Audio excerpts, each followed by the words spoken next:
Today I want to take a look at how we can use Azure Automation and runbooks to schedule PowerShell scripts against our 365 tenant.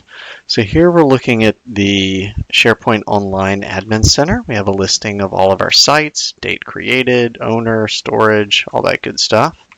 And here we have PowerShell PnP. We are looking at install module SharePoint PnP PowerShell Online. There's a series of commands that lets you script and automate different things against SharePoint Online sites. So if we write a script with PnP, how do we run it? If we want to have 0 servers, 0 virtual machines, and 0 of the headaches that go with managing infrastructure. If we make a PowerShell PS1, how can we schedule that cloud only to look at our tenant? Microsoft 365, SharePoint Online is all SaaS, software as a service. What we need is PaaS, platform as a service, somewhere that we can run a custom script. So the first thing to do is going to be to locate a location for hosting. So here we have an Azure subscription, and we can type in the word automation in order to search the catalog, marketplace. And the very first match is from Microsoft is going to be an Azure Automation. This is a container that allows us to host different runbooks. And here's a description of some of the different things that it can handle as far as feature set. And this is the one we really need right there, Windows PowerShell. So if you want to integrate into other services, it has a scheduling engine, so you want to run something daily or hourly. It also has highly scalable. It's redundant, multiple data centers. There are a lot of features for monitoring, logging. Yeah, it's a pretty cool feature. So we'll go ahead and start this. And here we're going to pick out a name for our project. We're going to call this SPO Storage. And that'll be the name of a storage report. Here's all the different sites and how much storage they're using. We'll even create a new resource group for it. Okay, SPO Storage RG for resource group is available. Yes, create a run as account? No. In this case, we're not really going to need that. That's for some other workloads. We'll keep it simple, say no to run as. Now that the resource has been successfully created, we'll navigate to go into the resource. And here for the automation account, we see a lightning bolt and a gear. We have a number of different settings on the left-hand side. The ones that are going to be most useful are the runbooks, the modules, and the credentials. The runbook is where you're going to put your PS1 for the source code. Modules is where we're going to do importing anything third-party. That will be PnP for what we're working on. And then for credentials, this is going to be kind of a secure storage for secure string with any username and password combinations. So we have an automation account. Now we want to go ahead and start using it. First thing we want to do is go into modules, and we're going to browse the gallery. And I'm going to type in PnP for patterns and practices. Very first match is SharePoint PnP PowerShell Online with an incredible 4 million downloads. Wow. All right, we'll go ahead and use that one. We'll include it to our project, and we'll do import. All right, now that the import has completed, we can come back up here, check modules, and confirm that it's available under modules. And we see that listed with today's date for PowerShell PnP Online. Very cool. If we come in here to check it, it shows us a little bit of detail about the module.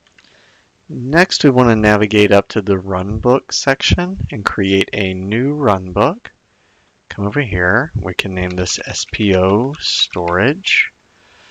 The runbook type will be PowerShell. PowerShell workflow is kind of a special scenario, more graphical-based workflow routing, if-then statements. What we're going to do is a traditional PowerShell runbook. We'll do create. And then here we go directly into the editor.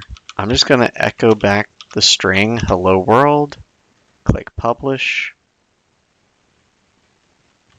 and then we'll click start to run, say yes.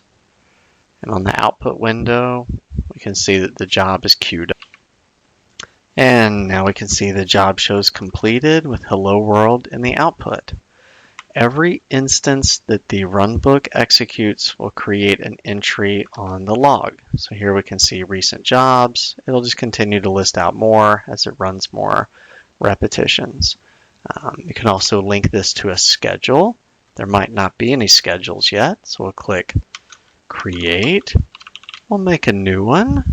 We'll put this at 7 o'clock p.m. Central Time, recurring every 1 day. So this schedule will let us go ahead and execute. Now because it's past that time, we'll actually have to put in a future time. And you could do an expiration if you want. Maybe it runs daily for a week or a month. I'm going to put this one in perpetuity, hit OK. The runbook is now linked to a schedule. So that's all it takes to schedule your runbook with a regular interval. But we would like our runbook to do something more interesting than just echo back the words hello world. So for that, we're going to come over here to VS Code, and we're going to write up a text file locally as a PS1. And the reason we do this is to kind of debug things a little bit better where we have breakpoints, and then we can put it into the cloud when we're done. So here's a very easy start to finish kind of workflow. We want to add a little bit more to this. We want to add some configuration. We want to add modules. We want to get the sites that are on the tenant. We want to format that as an HTML table. And then we want to send an email message. Now that's a tall order. There's a lot going on. We'll take it kind of one at a time, and we'll bring in a little bit of functionality. The first thing we need to do is import modules. And for that, we want PMP, Patterns and Practices. We also want to bring in this utility module, and that's going to give us things for converting HTML. Now, I believe it's already in the command line. Convert to HTML as part of PowerShell utility. We'll use it later for the email thing. We want to go ahead and load some modules. And we're going to bring in a little bit of configuration, like the URL for our tenant.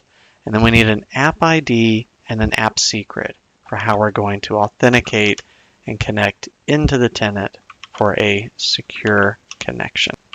So back over here in our browser, there's actually a really good article out there from Sumit about permissions and app invite and app reg new.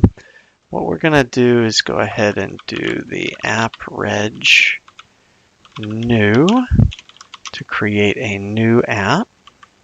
And here we're just clicking the generate button twice to auto-generate a client ID and secret. And we're going to call this SPO Storage app. We'll put the domain at localhost. You don't really have to specify it, but we do need to keep these values here. We're going to need these for making a successful connection to get data out of the tenant. Client secret should be guarded as much as a password because they are on equal footing with that. So client ID, client secret, we got those values. All right, cool. There's a little bit more that we need to do though. We need to go run app invite, ASPX. This is going to give the app some amount of permission. So you need to take the GUID number, put it into the lookup button, locate the app. We want to do full control, tenant-wide, first XML permission block, copy, paste, and hit create. This will grant permissions for the app.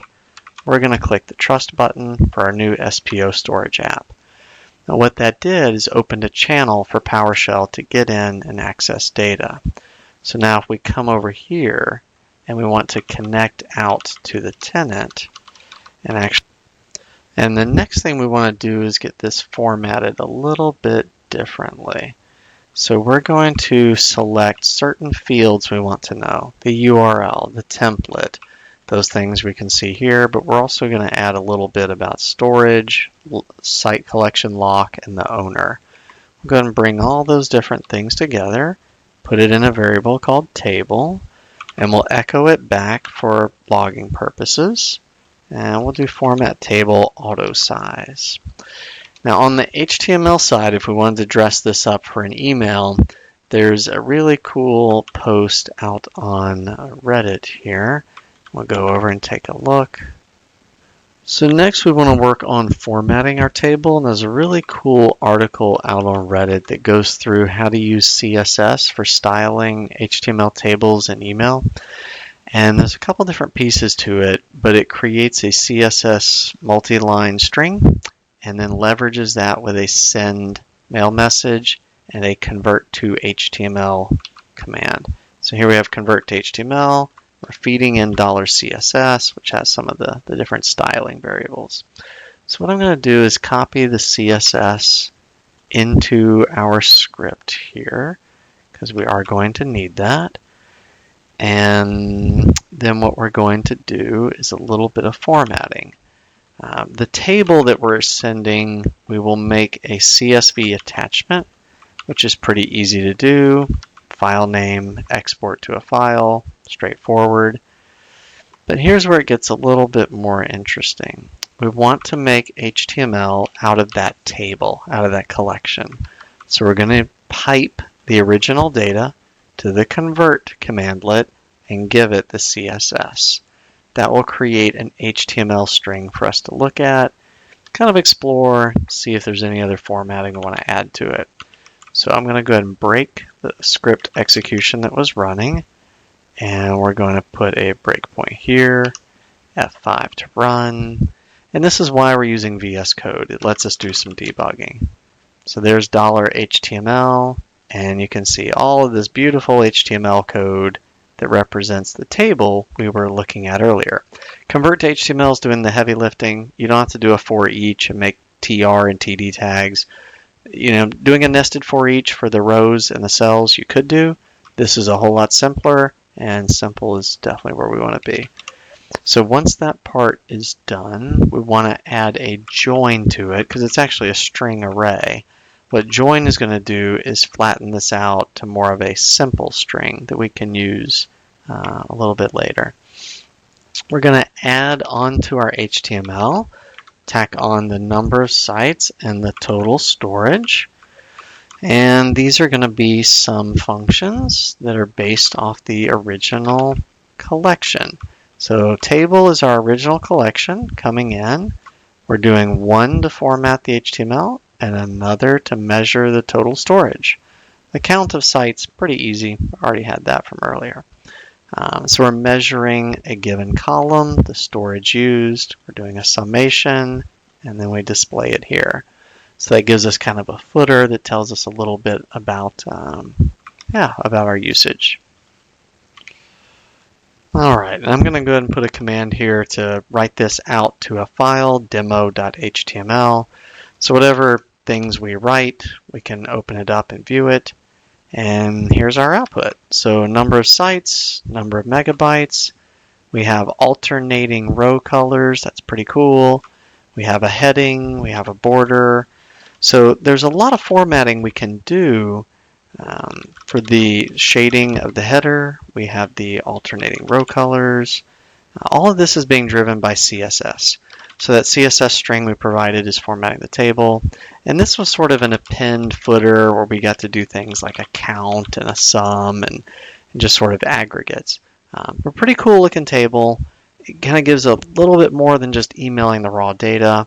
It makes it more presentable. So, I think when we're working with a collection, converting it to HTML, that's good stuff. It lets the output be more legible. The next step is we'd like to email this content. And this is where Vlad has a really good blog post. And a couple people, I think, have written about this one. But how do you save secure credentials? How do you send email in 365?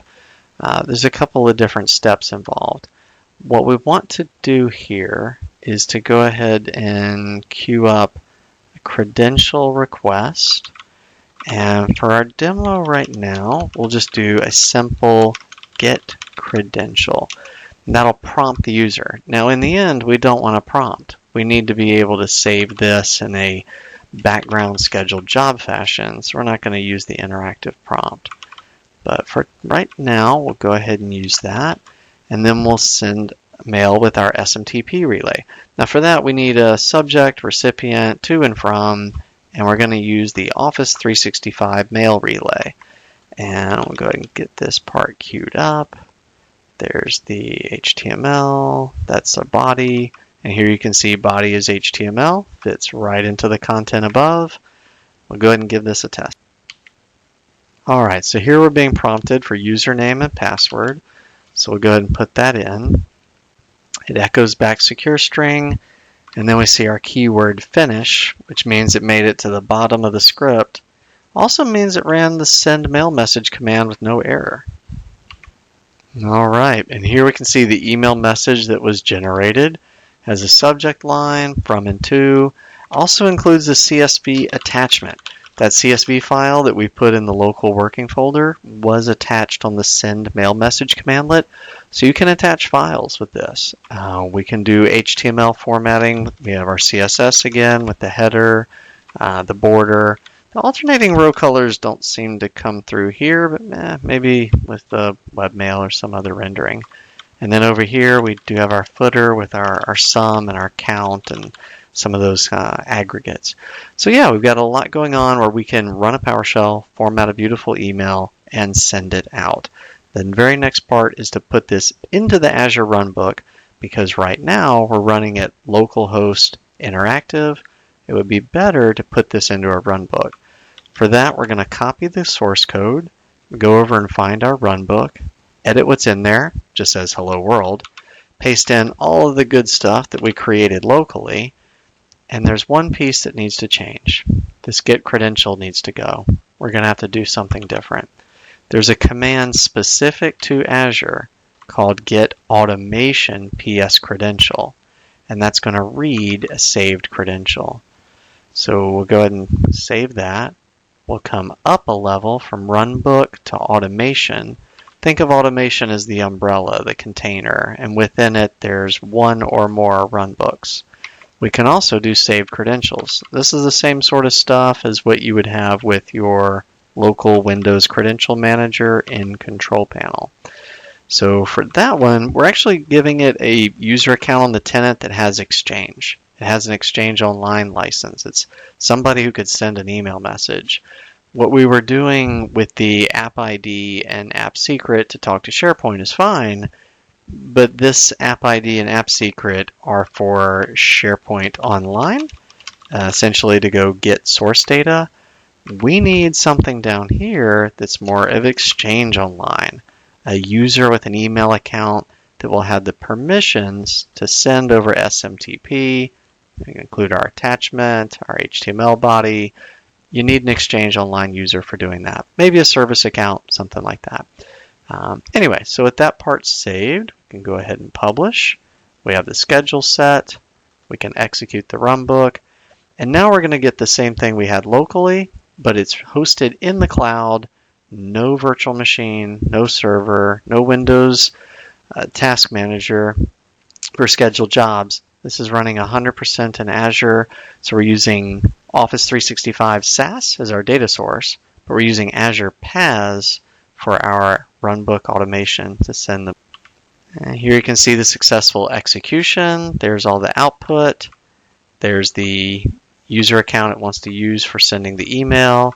And my favorite part, the word finish at the bottom, which, what I'm doing here is the lack of an error message. That this ran through to completion, we see our finish marker, and there's no error message above. That gives us an indicator that it ran successfully. And here's our email message. Looks identical to the one that was just generated from the local Visual Studio Code run. We still have our subject line, to and from, attachments, formatted HTML table, our footer at the bottom, everything that you could want. But now it's hosted 100% in the cloud. And it's scheduled to run every day at 7 p.m. Credentials are stored securely here with secure strings. We have our module for PMP, for any third-party commands. And to edit our code, we simply come over to Runbook, locate the Runbook, and click the edit icon if we want to do anything with changing code. So that's the demo. Appreciate the time, and thanks for watching.